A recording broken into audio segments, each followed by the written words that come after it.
The desert was silent except for the sound of shovels striking sand and stone. Under the burning sun, Omar stood with his small team of workers. For weeks they had been digging in the same area, following old maps and strange hints left in forgotten records. Many thought it was only another search for ruins, another dream of treasure buried under the endless sands. But Omar believed it was something more. He was not a rich man, nor a man of high title, but his heart was steady. He had studied old writing since childhood, and he had followed whispers about a hidden chamber that no traveler dared to mark on a map. The elders of the desert tribe spoke of it in quiet voices, calling it the place where the night never ended. Others laughed at the idea, saying the stories were nothing but tales told to children. Yet Omar trusted the stories. On this day, the team finally struck something hard under the sand. It was not common stone, and it was not shaped by nature. The workers brushed away more sand and revealed a wall. The surface was smooth, shining faintly as if polished, though it had been buried for ages. Strange lines covered the wall. They looked like carvings, but their form was different from anything Omar had seen in old tombs. The lines curved and joined with each other like pieces of a great machine. "Bring the lamps," Omar said, his voice low but filled with excitement. The men placed lanterns near the wall. The carvings shone under the light, and symbols appeared that looked like a mixture of old hieroglyphs and something much more advanced. The men whispered among themselves. Some crossed their arms and stepped back, afraid. One of them, a young man named Harun, said in a trembling voice, "This is cursed, Omar. The desert elders warned us about this place. We should cover it again and leave." Omar shook his head. His eyes stayed fixed on the wall. "This is not a curse. This is a message. We have found something that was waiting to be found." The workers hesitated, but they trusted Omar. He had led them through the desert without fear, and he always treated them with respect. Slowly, with careful hands, they cleared more sand until the shape of a doorway appeared. The doorway was sealed, not with a slab of stone, but with a smooth golden surface. It looked like metal, yet it shone as if it were alive. The men pushed, pulled, and struck at the golden seal, but it did not move. At last Omar placed his hand upon it. To everyone's surprise, the surface became warm under his touch. A faint hum came from deep within the wall, and then slowly the seal shifted. Sand poured down as the doorway opened, revealing darkness inside. The men stepped back in fear. No wind came out, no scent of age or decay. Only cool air, as if the chamber inside had been untouched by time. Omar lit a torch and stepped forward. "We came here for truth," he said. "Now we must see it." Inside the doorway, the chamber stretched wide. The walls were covered with more carvings and strange designs. They glowed faintly as if light was hidden behind them. At the center of the room stood a great throne made of gold, tall and shining even in the half-dark. It did not look like any throne from the time of pharaohs. It was smooth, curved, and at its base were lines that looked like the edges of machines. The workers stood in silence. Some bowed their heads, believing they were in the presence of something holy. Others felt fear, as if they had stepped into a place not meant for humans. Omar walked closer to the throne. His torchlight reflected on the golden surface, making the chamber glow. He saw symbols etched into the seat and the arms of the throne, symbols that looked like both stars and words. He did not understand them, yet he felt their meaning in his heart. This chamber was not made for burial. Omar said quietly to himself, "This is not a tomb. This is something more." Harun, still fearful, asked, "Then what is it?" Omar looked around at the walls. The carvings showed shapes of the desert sky filled with stars. They showed figures of humans standing beside tall beings with bright eyes. They showed ships sailing not on water but through the sky. Omar's breath caught in his throat. "It is a message left for us," Omar answered. "A message from those who came before." The team spent the night inside the chamber, though many of the workers refused to go near the throne. Some sat at the doorway, afraid of what might happen. But Omar stayed close, his mind racing with thoughts. He could not sleep. His hand touched the golden surface again, and he felt the faint hum of power, as if the throne itself was alive. When the torchlight flickered, he thought he saw the golden throne glow softly in return. The light was gentle, not blinding, but it seemed to pulse like the heartbeat of something ancient. Omar knew then that this discovery was not only for him, not only for his team. It was for all of humanity. The night was long, but Omar did not feel tired. He stood in the Pharaoh's chamber of endless night, and he knew that the desert had finally given up its greatest secret. Somewhere deep inside, he felt that this was only the beginning. The chamber was still, as if time itself had paused inside its golden walls. Omar stood close to the throne, unable to turn away from its glow. He felt that something waited to happen, something hidden for thousands of years.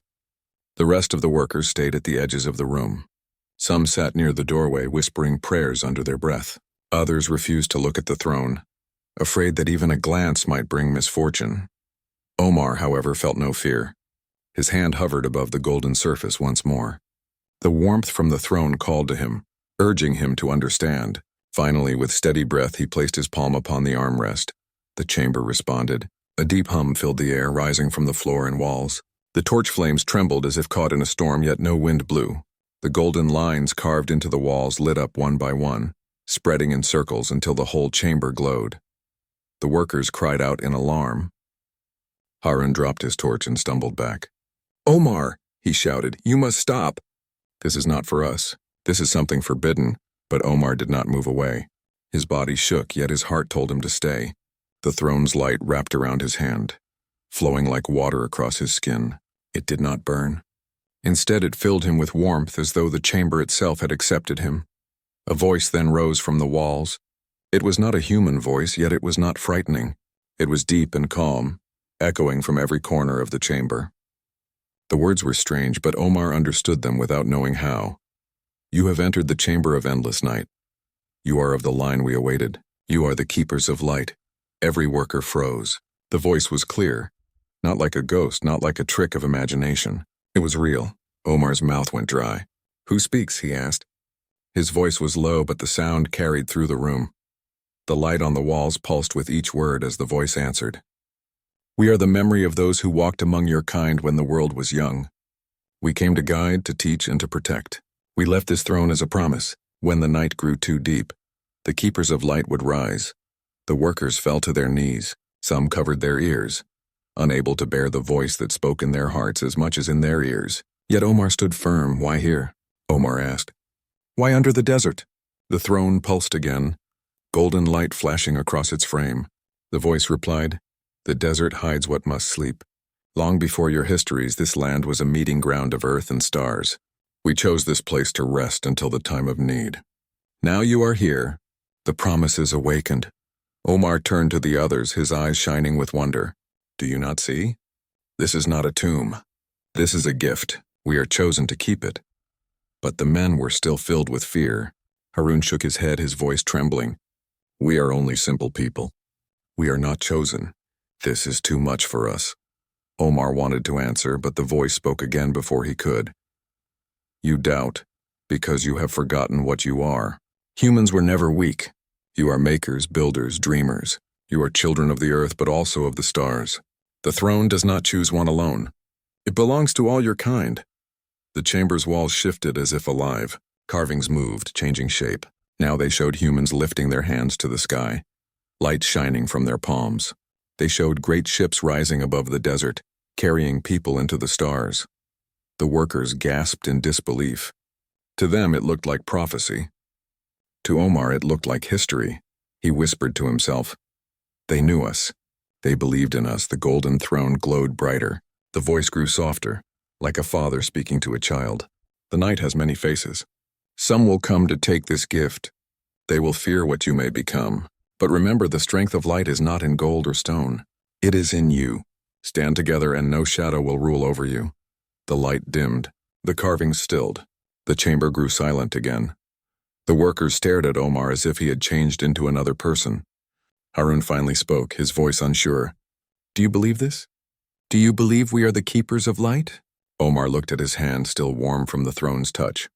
He thought of the desert tribes, of the endless struggles of his people, of the long years of silence under the stars. Then he raised his head, his voice clear. "Yes," Omar said. "I believe it. And if this gift was given to us, then we must protect it. Not just for us, but for all humanity." The others exchanged nervous glances. Some still trembled. But the calm in Omar's face gave them strength. Slowly, one by one, they nodded. The night passed without sleep. They sat around the glowing walls, whispering about the words they had heard. No one dared leave. It was as if the chamber itself held them, teaching them patience. Omar kept his eyes on the throne. Deep in his heart, he knew this was only the beginning. If the voice spoke of others who might come, then danger was near. At dawn, the desert sun rose outside the hidden doorway. Its light touched the sand, but inside the chamber, the golden glow was brighter, warmer, alive. Omar stood before the throne, his hand on the golden surface once again. He spoke softly, but his words carried promise. "We will be ready." For many days, the chamber remained a secret among Omar and his team. They stayed close to the site, taking turns watching the doorway. By day, the desert sun baked the sands until the ground shimmered. By night, the stars stretched across the sky like a great map. Omar often sat outside in silence looking at those stars, wondering if the voice had spoken of threats already waiting among them. But secrets could not last forever. News of their find spread slowly at first. A merchant passing through the desert saw the unusual activity and carried tales to nearby towns. From there, whispers reached the ears of scholars, collectors, and leaders who had long sought treasures hidden under the sands. Soon more people arrived. Among the first was a tall, quiet woman named Amina, a historian from a faraway city. She had studied old texts that spoke of the crown of stars, an object said to bring light in the time of darkness. When she heard Omar's team had uncovered a golden throne in a hidden chamber, she traveled across the desert to see for herself. Omar met her outside the chamber as the evening sun fell behind the dunes. She looked at him with sharp eyes, both curious and cautious. "You have found something that does not belong to our age," she said. Omar nodded. "It is more than treasure. It is a gift. And it speaks." Amina raised her brows. She did not laugh at his words as others might have done. Instead, she seemed to believe him. "Then it is as I thought," she whispered. The old stories were true. In the following days, more strangers arrived. Some carried books and tools, eager to study the carvings on the walls. Others carried weapons, pretending to guard but clearly seeking to control. Omar kept watch, allowing those who came with respect but warning those who showed greed. Still, he could not stop the world from noticing. The chamber was too great a wonder. The golden throne glowed in the dark and the carvings seemed alive. It was impossible to hide. One night, as the moon hung low, a shadow moved across the desert sky. At first it looked like a cloud, but the air was clear. Then came a strange humming sound, deeper than any storm. The ground trembled. The visitors outside the chamber ran into the open, pointing upward. From the sky descended shapes no one had ever seen. Great vessels, dark and sharp, hung above the desert. They moved without wings or sails, sliding through the air with unnatural grace. Their surfaces shimmered with colors like oil upon water. Fear spread quickly. Some of the newcomers fell to the ground, praying. Others screamed and ran into the dunes. Omar stood firm, his eyes fixed on the largest vessel. It descended slowly until the sands shook under its weight. A bright path of light stretched down from its side, touching the desert floor. Figures stepped out. They were tall, taller than any human, their skin pale as moonlight. Their eyes shone faintly as if lit from within. They wore garments that looked like flowing metal. Their leader, a figure with a crown-like band around its head, raised a hand toward Omar and his people. The voice that followed did not come from its mouth but rang inside the minds of all who heard. "You have awakened what was hidden. The crown of stars does not belong to you. Return it or face the end." The visitors cried out in terror. Some fled back toward the desert, while others clung to the chamber walls. Omar stepped forward, his heart steady even as his body trembled. "This chamber was left for us," he said. His voice was loud and clear.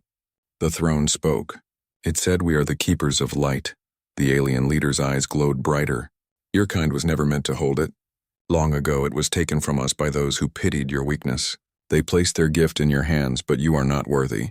Give it back and perhaps we will spare you." The words filled the air like heavy stone. Many of the humans fell to their knees. Amina, however, stepped beside Omar. Her voice was calm, though her face was pale. "If they fear us holding it, then it must truly belong to us." Omar nodded. He looked up at the alien leader. "We will not surrender it. If it was given to us, then it is ours to protect." The alien leader lowered its hand. The air grew colder as the ships above shifted, their shapes dark against the stars. "Then you choose destruction," the voice said. "We warned you. Your light will be crushed before it grows." The path of light faded and the figures returned to their ship. The vessels began to move, circling above the desert like hawks. Their hum filled the night, heavy with threat. Inside the chamber, the golden throne began to glow once again. The walls lit with brighter carvings as if the chamber itself had sensed the danger. Omar felt a pulse of energy flow through the floor into his feet. The voice of the throne whispered inside his mind, gentle but strong. Do not fear. They test you. Stand together. The chamber will show your strength. Omar placed his hand on the golden surface. Around him, the visitors and workers looked with wide eyes torn between hope and terror. He lifted his head toward the glowing walls. This is our time, Omar said. We will not kneel. The golden light spread through the chamber, brighter and brighter, until even the night outside seemed to glow. The alien ship circled closer, but the chamber stood ready, alive once more. The chamber glowed with golden light as the alien ship circled above the desert.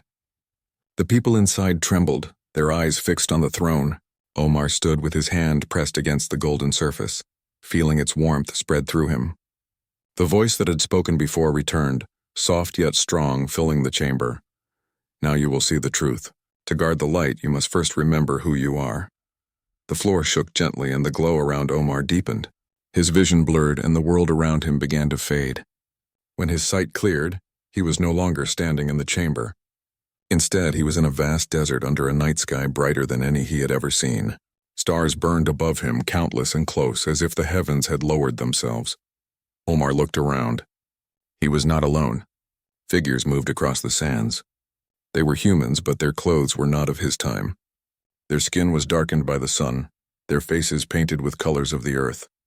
They raised their arms toward the sky where strange beings stood beside them. The beings were tall, glowing softly, their eyes filled with calm light.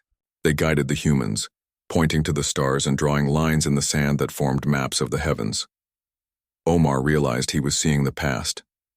This was a memory stored within the chamber. He watched as the tall beings handed tools of light to the humans. Together they built great stone structures, tall and strong, their tops pointing directly at the stars. Omar knew at once that these were the ancestors of the pyramids, but what he saw was not simply construction. It was teaching. A voice echoed in the sky. They were shown the way. Not because they were weak, but because they carried the spark. They were chosen to rise when the time came. The vision shifted. Now Omar stood in a vast hall of stone.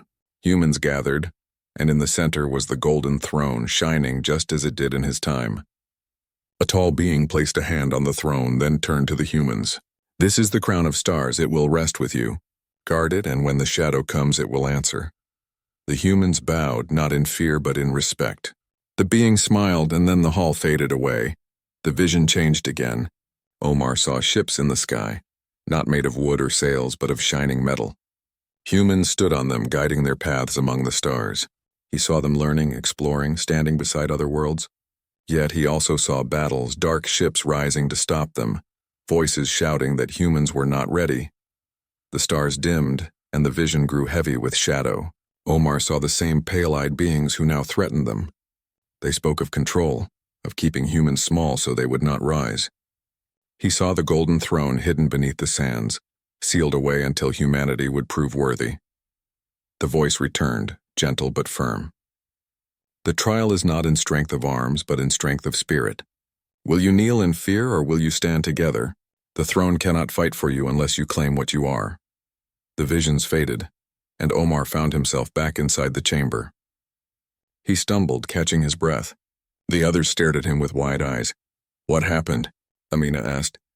Your eyes were glowing. Omar placed his hand on the wall to steady himself. I saw the past. Our ancestors stood with those who gave us this gift. The throne is not a curse. It is proof that we were chosen to carry light. The aliens fear us because they know what we can become. The people in the chamber whispered nervously. Some shook their heads, still frightened by the power around them. Others began to straighten their backs, their fear turning into wonder. Above, the alien ships moved closer. Their lights cut across the desert, searching, warning. A voice filled the sky again, the same cold voice of the alien leader. This is your last chance. Leave the chamber or be destroyed. Amina stepped beside Omar, her eyes firm. They want us to doubt. They want us to give up before we even begin.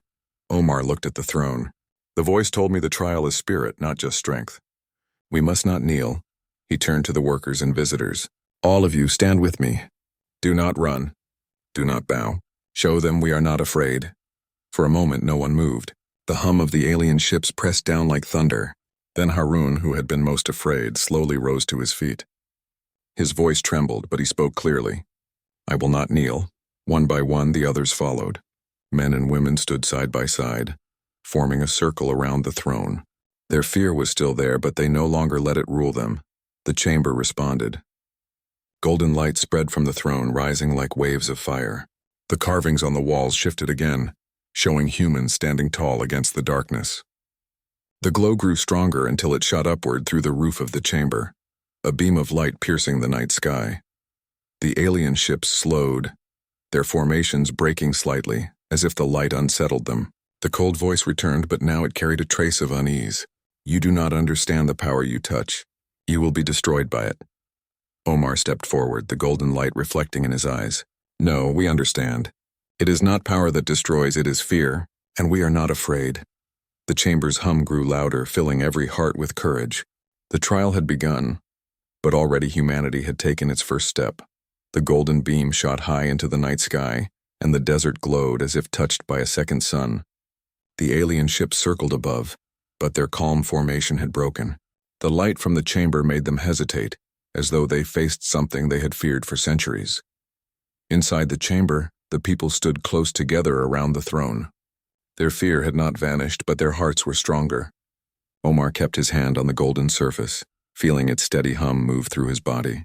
Amina watched the glowing walls and whispered, "It feels alive, like it listens to us." Above, the largest alien ship opened a wide panel. A harsh blue light spread across the desert, striking the sand with burning heat. The ground shook. Some of the people cried out, but they did not run. Omar raised his voice, "Hold fast. The throne is with us." The chamber shook as the golden walls shifted. The carvings stretched, breaking apart into bright lines that rose from the ground. The walls were no longer just walls. The chamber began to move. The floor lifted, the doorway expanded, and the sands poured away as the structure around them grew taller and taller. From the outside, the hidden chamber was no longer hidden. The dunes split open as a vast pyramid of golden stone and shining metal rose from beneath the earth. The throne sat at its heart, guiding its awakening. The visitors who had once doubted now looked around in awe. The alien ships fired beams of blue energy at the rising pyramid, but the golden surface reflected the attacks, sending streams of light back into the sky.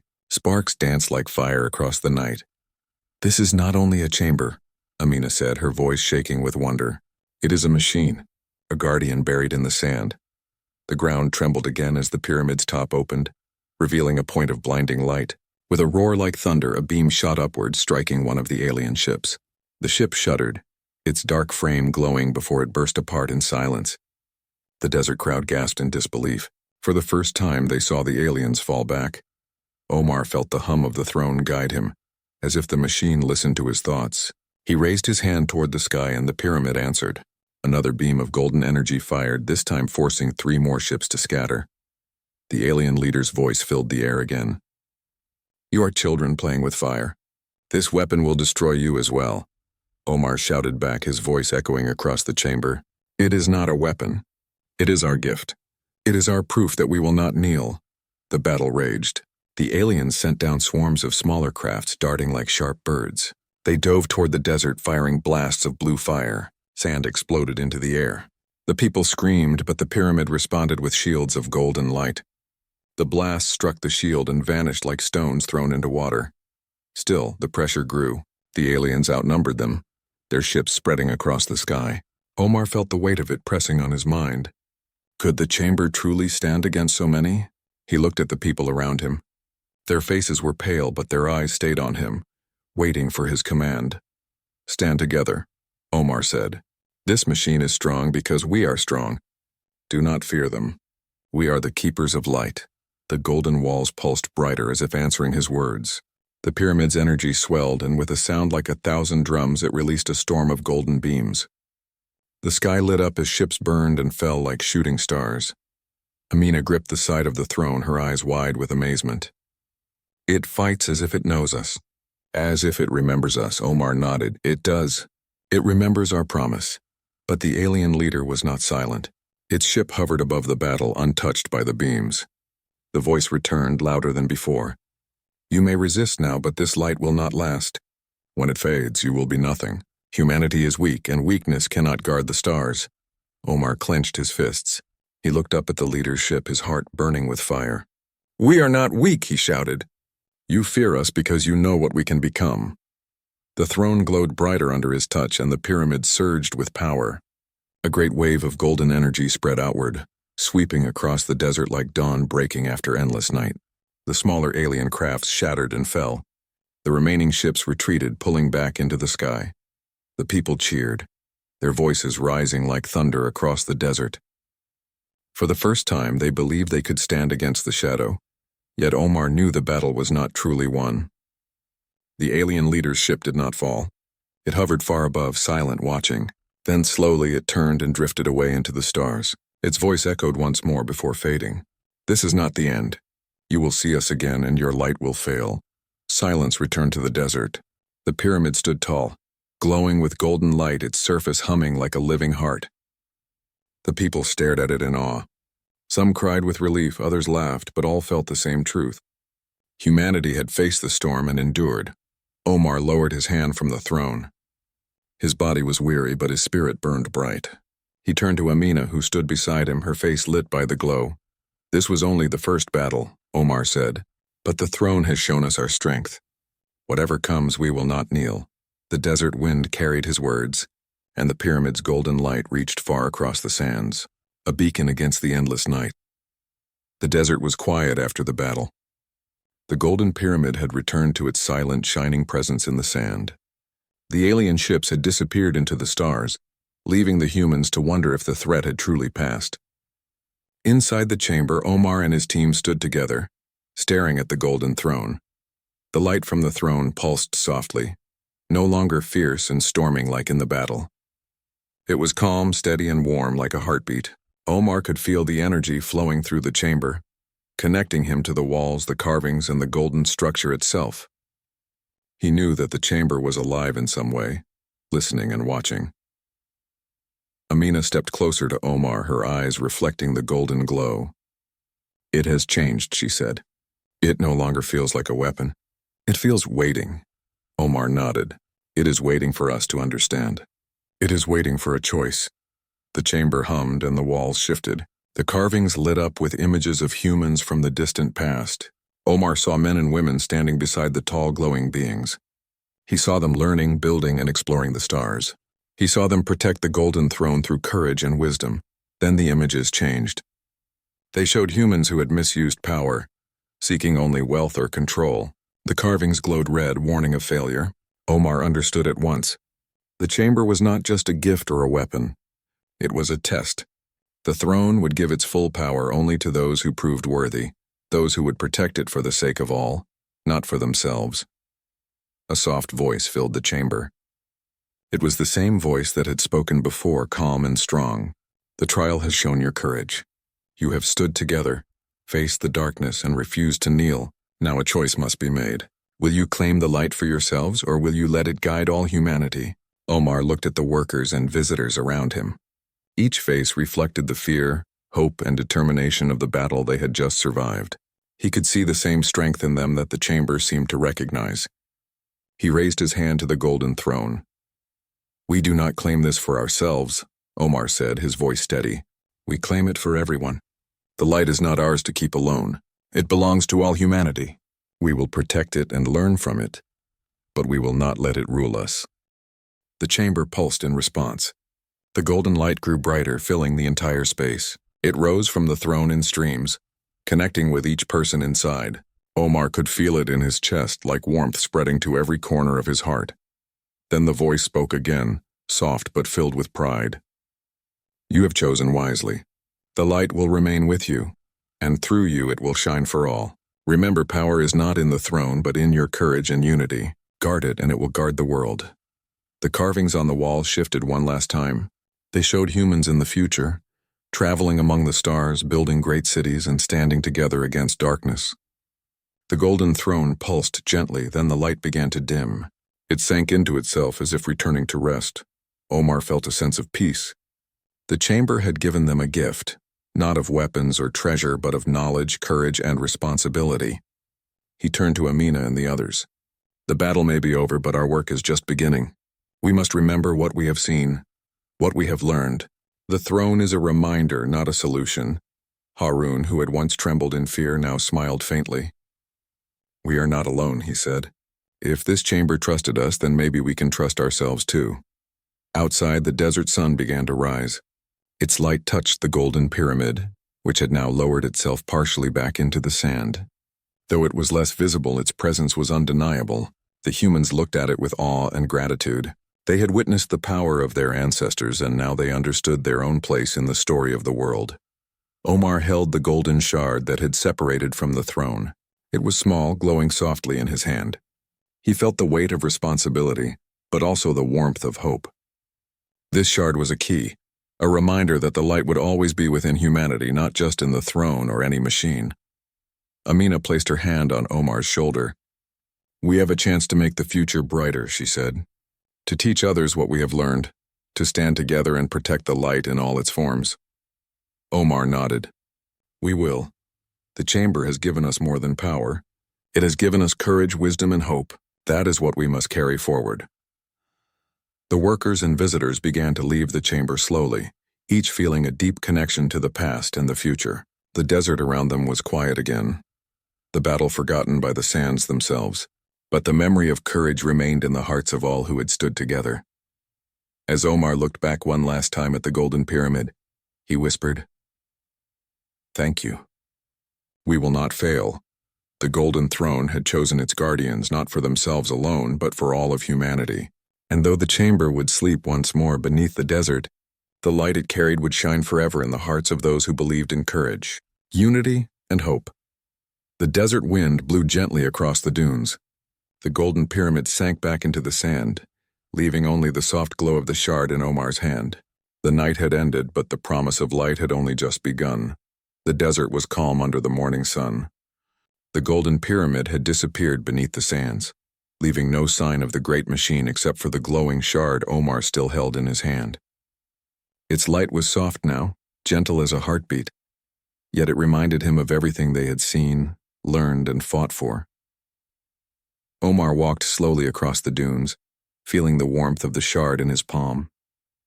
He thought of the chamber, the throne, and the golden light that had risen like a storm to protect humanity. The shard was a symbol, a key, and a promise. It could not make them strong by itself, but it would remind them of their courage, unity, and the responsibility they carried. Amina walked beside him. Her eyes were bright and her face reflected determination. The world will never believe what we have seen unless we show them the light in our actions, she said. The shard is not a weapon. It is a reminder of who we are. Omar nodded. The chamber trusted us. We must earn that trust every day, not just by guarding it, but by standing together and teaching others to do the same. The workers, scholars, and visitors followed them from the desert. They were tired but proud. Each had seen fear and courage, failure and triumph. They had fought against the alien threat with the power of the chamber behind them, yet they knew the real strength had come from their unity. In the coming days, the story of the Pharaoh's chamber spread, not the story of gold or machines, but of human courage, of standing against the darkness, of choosing hope over fear. Villagers, townspeople, and scholars came to hear Omar and Amina speak. They carried the shard carefully, showing its gentle glow to everyone who came.